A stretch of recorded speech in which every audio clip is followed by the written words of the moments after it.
En 1997, el gobierno español vendió Telefónica, la empresa más poderosa del país, por menos de lo que cuesta hoy un estadio de fútbol de segunda división. Esa empresa había tardado 73 años en construirse. Y lo que ocurrió después de esa venta es la historia económica más ignorada de la España moderna. Hubo una época en España en la que si querías llamar a alguien no tenías otra opción, ninguna. Una sola empresa controlaba cada cable, cada centralita, cada tono de marcado del país.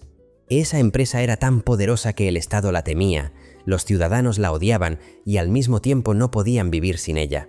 Y hoy, esa misma empresa está al borde de algo que nadie habría imaginado posible hace 30 años. Pero antes de llegar a ese momento, necesitas entender cómo un país entero quedó atrapado dentro de un monopolio durante décadas y lo que ocurrió cuando ese monopolio intentó convertirse en otra cosa. Todo empezó en 1924. España era entonces un país con menos de 21 millones de habitantes, con una red telefónica fragmentada, caótica e ineficiente. Había pequeñas compañías locales que operaban sin coordinación entre sí. Llamar de Madrid a Barcelona era una proeza técnica que podía llevarte horas de espera. El dictador Primo de Rivera firmó un contrato con la compañía norteamericana internacional Telephone and Telegraph. Así nació la Compañía Telefónica Nacional de España. Ese nombre lo dice todo: nacional, única, de todos y de nadie al mismo tiempo. Durante los años siguientes, la empresa cableó el país de norte a sur. Tendió líneas por sierra y desierto, por costa y meseta, conectando pueblos que nunca habían escuchado una voz por un auricular. Para millones de españoles, la primera vez que hablaron con alguien que estaba lejos fue gracias a esa red, y eso, en aquella España, era casi un milagro. Era modernidad. Era el futuro llegando a tu puerta en forma de un aparato negro y pesado apoyado sobre la mesa del salón. Pero hay algo que muy poca gente sabe sobre esos primeros años. En 1945, el régimen de Franco decidió que una empresa tan estratégica no podía depender de manos extranjeras. El Estado español compró la mayoría de las acciones a los norteamericanos. A partir de ese momento, Telefónica dejó de ser simplemente una empresa, se convirtió en un instrumento del poder. Y lo que eso significó para la vida cotidiana de los españoles durante las siguientes décadas es algo que todavía hoy no se cuenta del todo bien. Piensa en lo que era tener teléfono en la España de los años 50. No era un derecho, era un privilegio. Para instalar una línea en tu casa, tenías que pedir permiso, esperar meses, a veces años, y pagar una cantidad que para muchas familias representaba el sueldo de varios meses. Había listas de espera que se heredaban de padres a hijos. Literalmente, familias que esperaban durante más de una década para que alguien de la empresa viniera a instalar el aparato. Y cuando por fin llegaba aquel técnico con su maletín, el día se convertía en una pequeña fiesta del vecindario. El teléfono de los años 60 en España tenía un peso y una presencia que los dispositivos de hoy nunca tendrán. Era negro, rotatorio, pesado como un ladrillo de cerámica. Vivía en un lugar de honor en el recibidor, sobre una mesita especial, a veces cubierto con un pequeño tapete de ganchillo. Llamar era un acto formal, te sentabas, marcabas despacio, dedo en el disco, esperabas que girara de vuelta. Cada número era un pequeño ritual, y si la llamada era a otra ciudad, primero tenías que hablar con la operadora, una voz de mujer, siempre educada, siempre distante, que conectaba el cable en su centralita y te decía que esperara. Esas operadoras eran Telefónica, no el logotipo, no el edificio de la Gran Vía de Madrid. Esas mujeres con auriculares y centralitas eran la empresa hecha carne. Trabajaban en turnos agotadores, conocían los prefijos de cada provincia del país de memoria y llevaban sobre sus hombros la comunicación de millones de personas. En los años más duros de la posguerra, muchas de ellas eran el único contacto que una familia tenía con un familiar emigrado al extranjero. Y eso no lo cuenta ningún informe anual. Pero hay una cara de Telefónica que la nostalgia suele borrar. La empresa era un monopolio absoluto, y los monopolios, cuando no tienen competencia, no tienen ningún incentivo para mejorar. Las tarifas eran carísimas. Una llamada de larga distancia dentro de España podía costar lo que hoy costaría llenar el depósito de un coche. Llamar a un país extranjero era un lujo reservado para empresas o para familias con dinero, y si tu teléfono se estropeaba, el técnico llegaba cuando quería, no cuando tú lo necesitabas. Los años 70 trajeron algo nuevo. España empezaba a salir del aislamiento. El turismo llegaba, la economía crecía, las ciudades se llenaban de pisos nuevos, y todos esos pisos nuevos necesitaban teléfono. La demanda se disparó. Telefónica no daba abasto. La lista de espera en Madrid llegó a superar el 1.000.000 de solicitudes pendientes, 1.000.000 de familias esperando que sonara su teléfono por primera vez, y la empresa, protegida por su monopolio, sin competencia alguna, simplemente pedía paciencia. La transición a la democracia en 1976 cambió muchas cosas en España, pero no cambió el monopolio. Telefónica siguió siendo Telefónica. Los nuevos gobiernos democráticos la necesitaban como herramienta económica, como fuente de empleo, como símbolo de modernización. Nadie quería tocarla. Era demasiado grande, demasiado poderosa, demasiado integrada en el tejido del país. Y mientras tanto, el mundo empezaba a moverse en una dirección que la empresa todavía no sabía leer del todo bien. En 1982 llegó algo que cambió la conversación de los salones españoles para siempre. No fue la victoria socialista, aunque eso también fue histórico. Fue el comienzo de la telefonía móvil experimental. Los primeros teléfonos móviles eran objetos ridículos por su tamaño y por su precio. Costaban tanto como un coche pequeño, pesaban más de 1 kilo. La batería duraba menos de 1 hora, pero eran el futuro, y Telefónica lo sabía, por eso se movió rápido para controlarlo. La empresa lanzó su primera red de telefonía móvil en 1982. Era una red analógica, lenta, con una cobertura que no llegaba ni de lejos a todo el país. Pero era suya, otro monopolio dentro del monopolio, y durante años, la única forma de tener un teléfono móvil en España era pagando a Telefónica, nadie más, ni una alternativa. Lo que eso significó en términos de precios y de abuso de posición dominante es algo que la Unión Europea tardaría años en investigar y sancionar. Y aquí es donde la historia de Telefónica se pone verdaderamente interesante. Porque en 1992, España fue sede de los Juegos Olímpicos de Barcelona y la Exposición Universal de Sevilla. El país entero estaba mirando al mundo, y el mundo estaba mirando a España. En ese contexto de apertura y modernización, empezaron las presiones europeas para liberalizar las telecomunicaciones, para acabar con los monopolios nacionales, para abrir el mercado a la competencia, y el gobierno español, aunque resistió cuanto pudo, sabía que ese momento llegaría. Llegó en 1997. Ese año fue el más importante en la historia moderna de Telefónica. El gobierno de José María Aznar completó la privatización total de la empresa. Las acciones del Estado se vendieron al público. Millones de pequeños inversores españoles compraron títulos de Telefónica pensando que compraban un trozo del futuro. La empresa dejó de ser propiedad del Estado oficialmente. Y ese mismo año entró la competencia. Llegaron otras operadoras. El monopolio de 100 años había terminado. Pero lo que nadie contó entonces es que Telefónica no llegó a ese momento debilitada. Llegó enorme, con una red que cubría todo el país, con millones de clientes cautivos, con una marca que era sinónimo de telecomunicaciones en la cabeza de cada español. No era una empresa enfrentándose a la liberalización desde la debilidad. Era un gigante que iba a necesitar tiempo para aprender a correr. Porque hasta ese momento nunca había necesitado correr, solo existir. Y entonces ocurrió algo que nadie esperaba. En lugar de retraerse y defenderse en el mercado español, Telefónica decidió conquistar el mundo, o al menos una parte muy específica del mundo, América Latina. La decisión fue audaz hasta el punto de parecer temeraria. A lo largo de los años 90, la empresa compró operadoras en Argentina, en Chile, en Perú, en Brasil, en Venezuela, en México.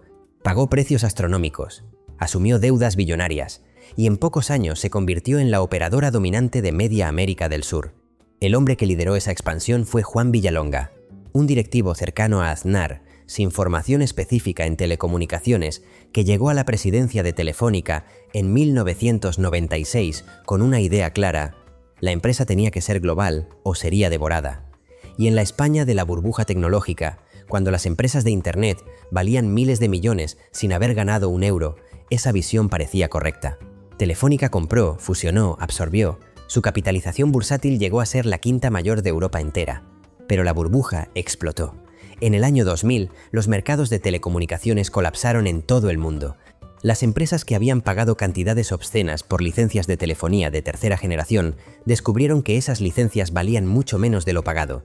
Los negocios de Internet que se habían comprado por decenas de miles de millones se evaporaron. Y Telefónica, que había asumido una deuda de más de 50.000 millones de euros, entró en una crisis que estuvo a punto de ser mortal. Villalonga dimitió en el año 2000. Llegó César Alierta, y con Alierta llegó una filosofía completamente distinta. Nada de aventuras, nada de compras impulsivas. Control, austeridad, disciplina financiera. Alierta pasaría 16 años al frente de la empresa, y esos 16 años son los más contradictorios de toda la historia de Telefónica, porque bajo su mando, la empresa se saneó, recuperó el pulso, se convirtió en un gigante europeo estable, y al mismo tiempo perdió la guerra que de verdad importaba. Alierta sí hizo grandes movimientos. En 2005 compró la operadora británica O2 por 26.000 millones de euros. En 2006 compró las operaciones latinoamericanas de la empresa norteamericana Bell South. En 2010 adquirió la operadora alemana de telefonía móvil, que después pasó a llamarse Movistar. Telefónica se convirtió en una de las 5 mayores compañías de telecomunicaciones del mundo. Tenía presencia en 25 países. Daba trabajo a 250.000 personas en todo el planeta. Y mientras tanto, en Silicon Valley, un grupo de ingenieros estaban diseñando aplicaciones que iban a destruir el modelo de negocio de Telefónica desde dentro. El primer golpe llegó con el mensaje de texto. Durante años, los mensajes de texto fueron el negocio más rentable de toda la industria de las telecomunicaciones, margen de beneficio de más del 90%. Los usuarios enviaban miles de millones de mensajes al mes, y cada mensaje dejaba dinero en la cuenta de la operadora. Era dinero puro, casi sin coste operativo. Era el negocio perfecto. En el año 2007, WhatsApp empezó a funcionar. En el año 2012, los ingresos por mensajería de texto de las operadoras europeas habían caído un 43%. En el año 2014, habían desaparecido prácticamente por completo. Miles de millones de euros en ingresos anuales evaporados en 7 años. Pero eso no fue lo peor. Lo peor fue que Telefónica y el resto de operadoras habían construido las redes de datos por las que WhatsApp viajaba gratis. Habían invertido decenas de miles de millones en fibra óptica, en antenas de cuarta generación, en infraestructura. Y luego llegaron las aplicaciones, viajaron por esa infraestructura y se quedaron con el valor. Telefónica puso las carreteras, otros condujeron los coches y cobraron los peajes. Esta es la paradoja que sigue sin resolverse hoy. Y aquí es donde la historia de Telefónica deja de ser solo historia y empieza a ser tu historia también. Porque esa guerra entre las operadoras de red y las plataformas digitales define quién controla Internet en Europa, quién decide las reglas, quién paga y quién cobra. Y esa batalla no está resuelta. Está pasando ahora mismo. Pero antes de llegar a lo que ocurre hoy, hay algo que sucedió en España en los años 90 que explica por qué Telefónica nunca pudo adaptarse del todo bien al mundo digital. Durante décadas, Telefónica fue el empleador más estable de España. Tener plaza en Telefónica era como tener plaza de funcionario. Contrato de por vida, sueldo seguro, complementos de empresa, pensión garantizada. En los años 70 y 80, más de 80.000 personas trabajaban en la empresa en España. Eran una clase trabajadora específica, con su propia cultura, con sus propios sindicatos, con sus propias formas de entender el trabajo. Y cuando llegó la liberalización, cuando llegó la necesidad de modernizarse y reducir costes, Telefónica tuvo que afrontar algo durísimo. Los expedientes de regulación de empleo, las prejubilaciones masivas. Entre 1997 y 2010, Telefónica redujo su plantilla en España en más de 40.000 personas. 40.000 familias cuya vida laboral había girado durante décadas alrededor de aquella empresa. Muchas de esas prejubilaciones fueron pactadas, bien pagadas, técnicamente voluntarias, pero el golpe emocional fue enorme. Una generación entera de trabajadores que habían entregado su vida laboral a Telefónica descubrió que la empresa que les había prometido estabilidad había dejado de necesitarles. Y los hijos de esos trabajadores no entraron en Telefónica. Entraron en Google, en Amazon, en las startups digitales, o no entraron en ningún sitio grande y se hicieron autónomos. El mundo había cambiado. Y Telefónica, que había tardado 50 años en construir su cultura corporativa, no podía cambiarla en 5. Hay un objeto que resume mejor que ningún otro la transformación de España en las últimas décadas: la cabina telefónica. En los años 80 había más de 90.000 cabinas repartidas por toda España. Eran de color azul oscuro, con el logotipo verde de Telefónica. Estaban en cada esquina, en cada estación de tren, en cada bar de carretera. Tenían su propio olor, una mezcla de plástico caliente y monedas de 5 duros. Para los emigrantes que llegaban a las ciudades desde los pueblos, la cabina era el único contacto con su familia. Para los jóvenes, era el lugar donde se hacían las llamadas que no podían hacerse desde casa. En el año 2016, Telefónica empezó a retirar cabinas masivamente. En el año 2022 quedaban menos de 1.700 en todo el país. Cada cabina retirada era una pequeña muerte de algo que había formado parte del paisaje urbano y emocional de varias generaciones. Nadie lloró por ellas públicamente. Pero quien creció marcando números desde una cabina con el aliento convertido en vaho en invierno sabe exactamente qué se perdió. El año 2016 fue también el año en que Alierta dejó la presidencia de Telefónica. Llegó José María Álvarez Pallete, un hombre formado en el mundo digital, con otra visión, con otra forma de hablar de la empresa. Álvarez Pallete entendía que Telefónica no podía seguir siendo solo una empresa de redes. Tenía que convertirse en una empresa de datos, de tecnología, de servicios digitales, y empezó a transformarla. Creó una unidad de inteligencia artificial, lanzó plataformas de seguridad digital para empresas, apostó por la televisión de pago, por el contenido propio, por los servicios en la nube, pero la deuda seguía siendo el problema. Telefónica llegó al año 2020 con más de 40.000 millones de euros de deuda neta. 40.000 millones. En un mundo donde los tipos de interés estaban subiendo y la competencia no paraba de crecer, esa deuda era un ancla, y para reducirla, la empresa tomó decisiones que habrían sido impensables 10 años antes. En 2022, Telefónica vendió sus operaciones en toda América Central, Costa Rica, Guatemala, El Salvador, Nicaragua, Panamá, Honduras, Ecuador, mercados en los que había invertido durante décadas, redes que había construido, millones de clientes que llevaban años pagando sus facturas, todo vendido a una empresa francesa.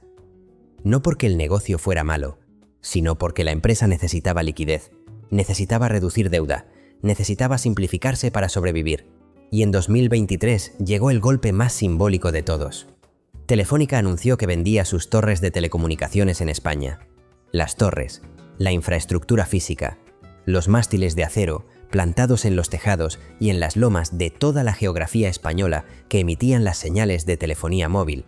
Durante décadas, esas torres habían sido el símbolo más visible de la presencia de Telefónica en el territorio, y la empresa las vendió. Las vendió para obtener capital, para sanear el balance, para seguir viva. Esto no es un detalle menor, es un cambio de naturaleza. Una empresa de telecomunicaciones que vende su infraestructura física deja de ser una empresa de infraestructura para convertirse en un cliente de esa infraestructura. Ya no posee el suelo, lo alquila. Es como si un constructor vendiera todos sus edificios y se convirtiera en inquilino. La transformación es profunda y todavía no sabemos exactamente a dónde lleva. Pero hay otra amenaza que Telefónica nunca esperó de ese lado. En 2023, el grupo Saudi Telecom, la empresa de telecomunicaciones del Estado de Arabia Saudita, compró casi el 10% de las acciones de Telefónica. De pronto, el segundo mayor accionista de la empresa que había conectado España durante 100 años era un fondo soberano del Golfo Pérsico. El gobierno español reaccionó con sorpresa y con cierta alarma, tan tarde que la entrada ya había ocurrido. Y durante meses, hubo una discusión pública sobre si era conveniente que una empresa considerada estratégica para la seguridad nacional estuviera parcialmente en manos de un Estado extranjero con intereses propios. Esta pregunta no tiene una respuesta sencilla. Y el hecho de que siga sin tenerla dice mucho sobre el estado actual de Telefónica y sobre el estado actual de España como país industrial. Durante décadas, España usó Telefónica como escudo, como herramienta de proyección exterior, como símbolo de una economía que se modernizaba. Y ahora, esa misma empresa es el objeto de deseo de capitales que España no controla. La historia de Telefónica es la historia de España en el siglo XX y en el XXI. Es la historia de un país que pasó de la dictadura a la democracia, del aislamiento a la globalización, de la economía agrícola a la economía de servicios. Y en cada uno de esos pasos, Telefónica estuvo ahí. A veces como facilitadora del cambio, a veces como obstáculo, siempre como espejo. Si tienes más de 40 años y creciste en España, Telefónica forma parte de tus recuerdos de una forma que ninguna empresa de hoy podrá igualar. Recuerdas el sonido del tono demarcado. Recuerdas las páginas amarillas, ese catálogo enorme y amarillo que llegaba a casa una vez al año y que tenía el olor más específico del mundo, papel barato y tinta fresca. Recuerdas las facturas de Telefónica, aquellas facturas enormes y detalladas donde aparecía cada llamada con su duración y su coste, y que tu padre revisaba con un bolígrafo y el ceño fruncido buscando errores. ¿Recuerdas que cuando sonaba el teléfono en casa, todo el mundo se callaba y alguien corría a cogerlo? Esos recuerdos no son tontos, no son nostalgia barata, Son la marca que deja en la memoria colectiva una empresa que durante décadas tuvo el monopolio de la comunicación humana en un país entero. Eso no lo tiene ninguna empresa hoy. Netflix no lo tiene, Google no lo tiene. Son empresas que elegimos. Telefónica era una empresa que no podíamos no elegir, y esa diferencia lo cambia todo. La pregunta que nadie en la empresa ha podido responder del todo bien es la siguiente. ¿Puede una empresa que nació siendo un monopolio aprender a competir de verdad? No en el sentido técnico, en el sentido cultural, en el sentido de los valores internos, de la forma de tomar decisiones, de la relación con el riesgo. Los monopolios generan culturas específicas, culturas de control, de jerarquía, de aversión al fallo. Y cuando esa cultura choca con un mercado que premia la velocidad, la experimentación y la tolerancia al error, el choque puede ser letal. Telefónica ha intentado cambiar, ha contratado directivos de Silicon Valley, ha creado laboratorios de innovación, ha invertido en startups, ha lanzado aceleradoras de empresas tecnológicas. Todo eso es real. Y al mismo tiempo, sigue siendo una empresa con más de 100.000 empleados en España y América Latina, con sindicatos poderosos, con estructuras heredadas de otra época, con una deuda que limita su capacidad de maniobra. Cambiar todo eso no es cuestión de voluntad, es cuestión de tiempo. Y el tiempo, en la industria tecnológica, es el recurso más escaso de todos. En 2024, el precio de la acción de Telefónica llevaba más de 15 años sin recuperar los niveles del año 2000. 15 años. Una generación entera de inversores que compraron acciones de la empresa creyendo en su promesa y que siguen esperando que esa promesa se cumpla. Los que compraron en el año 2000 por 20 euros la acción y que hoy la ven cotizar por debajo de 4 euros, saben muy bien lo que significa ese largo declive. Pero aquí hay algo que no debes ignorar. Telefónica sigue siendo rentable, sigue generando miles de millones de euros en beneficios cada año. Sigue siendo una de las operadoras más importantes de Europa y de América Latina. No es una empresa muerta, es una empresa herida, transformada, irreconocible respecto a lo que fue, pero viva. Y la pregunta real no es si Telefónica va a desaparecer mañana. La pregunta real es ¿qué va a quedar de ella en 10 años? Si será una empresa de telecomunicaciones, una empresa de tecnología o algo completamente distinto que todavía no tiene nombre. Y esa pregunta importa más allá de los accionistas y los analistas financieros. Importa porque Telefónica sigue controlando la mayor parte de la infraestructura de banda ancha de España. Importa porque la digitalización de la economía española, la cobertura de fibra óptica en los pueblos pequeños, la conectividad de las empresas y de los colegios, depende en gran medida de las decisiones que tome esa empresa. Si Telefónica se debilita demasiado o si cae en manos de propietarios con intereses ajenos a España, las consecuencias no serán solo económicas. Serán estratégicas, serán de seguridad, serán de soberanía digital. Eso no es alarmismo. Es lo que ya está ocurriendo en otros países donde las infraestructuras críticas han cambiado de manos sin que nadie prestara suficiente atención. Y España, con su historial de vender activos estratégicos en momentos de apuro financiero, tiene razones para prestar atención ahora. El gigante que conectó España está vivo, pero está de rodillas en algunos frentes y corriendo en otros.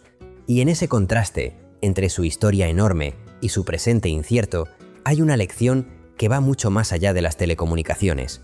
Es la lección de lo que ocurre cuando una institución que se construyó para un mundo concreto intenta sobrevivir en un mundo radicalmente distinto. A veces lo logra, a veces no. Y en el caso de Telefónica, todavía no sabemos el final. Lo que sí sabemos es lo que fue.